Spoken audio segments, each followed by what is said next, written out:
দুই দিন ধরে দেখা নেই সূর্যের, কনকনে বাতাসে বিপর্যস্ত নদী পাড়ের জনজীবন। আরও জানাতে জামালপুর থেকে সরাসরি যোগ দিচ্ছেন সহকর্মী সাগর ফরাজি।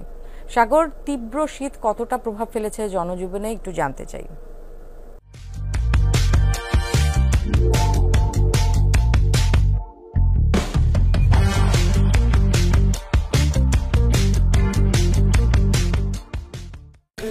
দেখুন, আসলে জামালপুরের এই বিশেষ করে নদী অঞ্চলের কিন্তু শীতের তীব্রতা অনেকটাই বেশি।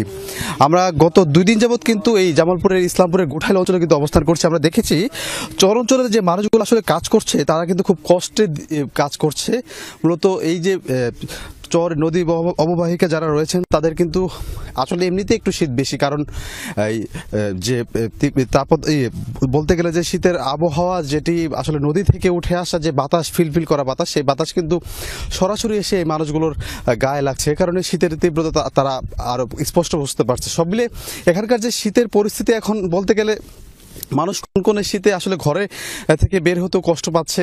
এছাড়া হচ্ছে তৃণমূল যারা মানুষ রয়েছে তারা কিন্তু আমরা দেখেছি যে সকাল থেকে দুপুর পর্যন্ত অপেক্ষা করছে সূর্যের, তারপরে দেখা পাচ্ছে না। সব মিলে এখানকার শীতের যে এখন বর্তমান পরিস্থিতি রয়েছে খুব কাবু করছে এই অঞ্চলের মানুষকে। আর একটি বিষয় যদি বলি ফারহানা নেন্সি, এখন আমরা হসপিটালে যে তথ্যটা পেয়েছি জামালপুর সদর হাসপাতালে মূলত শিশু যে বেডের সংখ্যা সেখানে রয়েছে 25টি।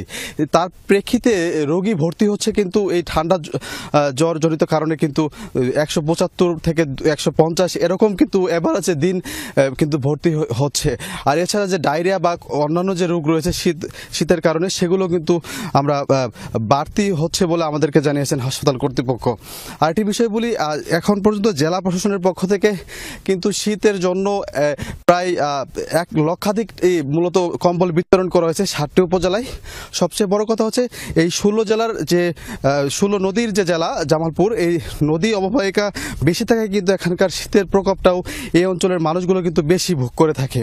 আর যা কৃষি আবাদ বিশেষ করে করেন, এখন কিন্তু যে ধানের মৌসুম লাগানোর মৌসুম চলছে, সেই ধানের যে মৌসুমে কিন্তু যারা মূলত এখন চাষাবাদে ব্যস্ত পার করছে তারা কিন্তু সবচেয়ে বেশি কষ্টে ভোগ করছে। নেন্সি। সাগর, আপনাকে ধন্যবাদ।